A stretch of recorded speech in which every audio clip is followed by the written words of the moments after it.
Last week I took a look back at what started my love of splatter films, and this week I thought I'd take a look back at the movie that partly kicked off my love of musicals. Yes, I love musicals. Yes, I have seen that face you are making right now multiple times every time I say this. So let's take a look back at Labyrinth. Labyrinth is a 1986 musical fantasy co-production between the United Kingdom and United States, directed by Jim Henson, executive produced by George Lucas, and conceptual designs by Brian Froud. We follow teen Sarah, played by Jennifer Conolly, who is forced to babysit Toby, her baby stepbrother. She summons Jareth the Goblin King, played by David Bowie, to take him away. When he is actually kidnapped, Sarah is given just 13 hours to solve a labyrinth and rescue him. The idea for Labyrinth came from discussions between Jim Henson and Brian Froud, who had worked together on 1982's Dark Crystal. After the success of that project, both agreed they wanted to work together again. During these discussions, Froud pictured a baby surrounded by goblins, with this image being the foundation the movie would be built on. Henson himself stated that he and Froud wanted to do a lighter weight picture with more of a sense of comedy, since Dark Crystal got kind of heavy, heavier than we had intended. Now I wanted to do a film with the characters having more personality and interacting more. With this in mind, and to make the movie more accessible than Dark Crystal, Henson decided that there should be two humans that should be the bones to the flesh of the puppet characters. Children's author Dennis Lee was tasked with writing a novella that could then be adapted into a screenplay. Terry Jones of Monty Python fame was given this to base a first draft of the movie on, but according to Jones in an interview with Empire, Lee produced an unfinished poetic novella that I didn't really get on with. With this in mind, he stated, I discarded it and sat down with Brian Froud's drawings and sifted through them and found the ones that I really liked and started creating the story from them. There were at least 25 drafts of the script produced between 1983 and 1985, with the script only being finalized a mere few weeks before principal photography began. Although Jones is given a solo writing credit, the finalized script was actually a collaborative effort that featured contributions from Henson, George Lucas, Laura Phillips and Elaine May. With the many changes made, Jones has commented on the finished film as shot, I didn't feel that it was very much mine. I always felt that it fell between two stories. Jim wanted it to be one thing and I wanted it to be about something else. Originally, Jareth the Goblin King was going to be another puppet much the same as his goblin subjects, but Henson decided that he wanted a big musical star who could change the film's whole musical style.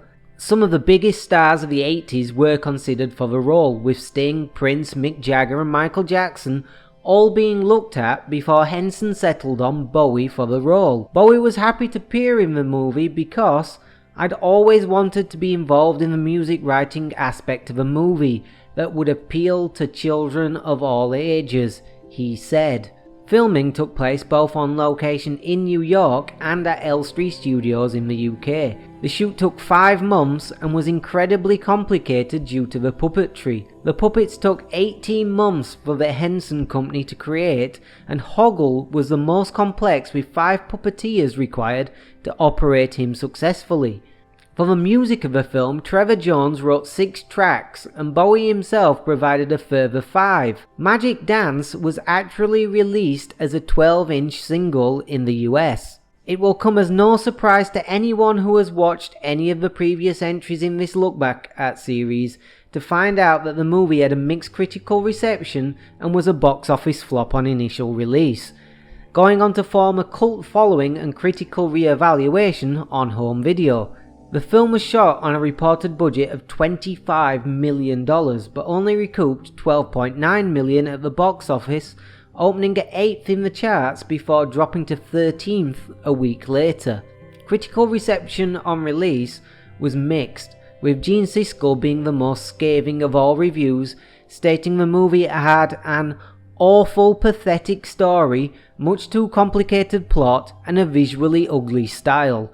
There's being wrong, and then there's being wrong, and Gene Siskel was exceptionally wrong. It was the last film that Henson directed before his death in 1990, with the failure having a profound effect on him. With his son Brian telling Life magazine, it was the closest I've seen him to turning in on himself and getting quite depressed.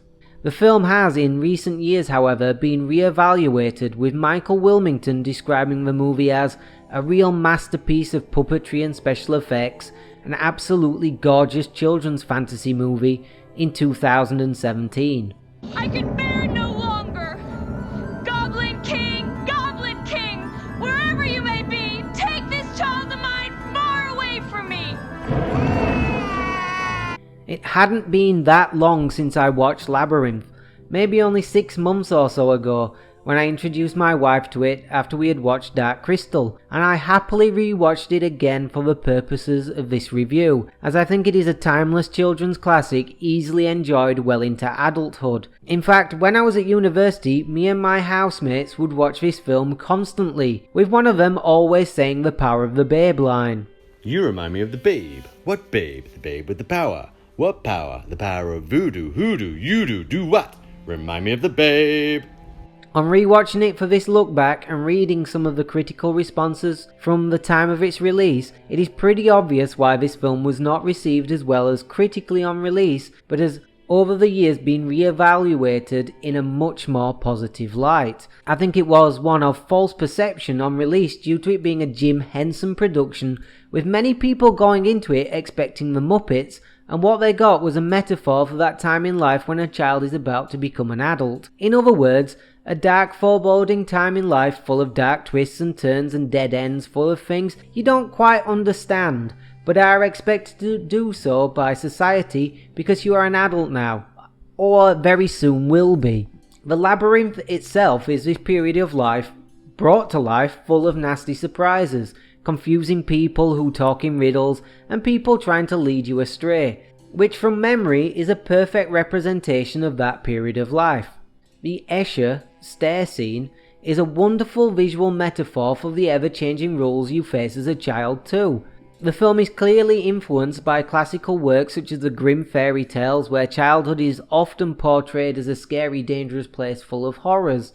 In fact, the similarity of the script to Maurice Sendak's picture book for children Outside Over There, where a young girl's baby sister is kidnapped by goblins, almost got the production stopped altogether after the threat of legal action. With the advantage of hindsight and time, we have come to see the movie for what it is, a universal and timeless coming-of-age story, with Henson himself saying about the casting of Conolly, she could act that kind of dawn-twilight time between childhood and womanhood, which I think is ultimately the core of this story. The puppetry is of course first class and still holds up, with the large sets that were built at Elstree still looking impressive even more than 3 decades later, with only some of the background matte paintings and some composite shots looking a little dated.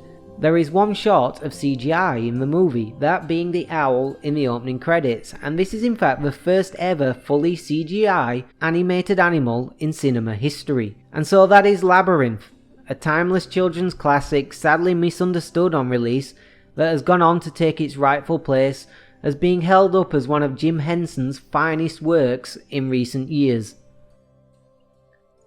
I actually have a schedule for the next few months of lookbacks. In September we still have Attack of the Killer Tomatoes, Flash Gordon and Little Shop of Horrors to come. The following month will be Horrorween with Neon Maniacs, Suspiria, Phantasm 2 and Event Horizon all getting lookbacks. So if you want to see any of those, then subscribe so you don't miss them.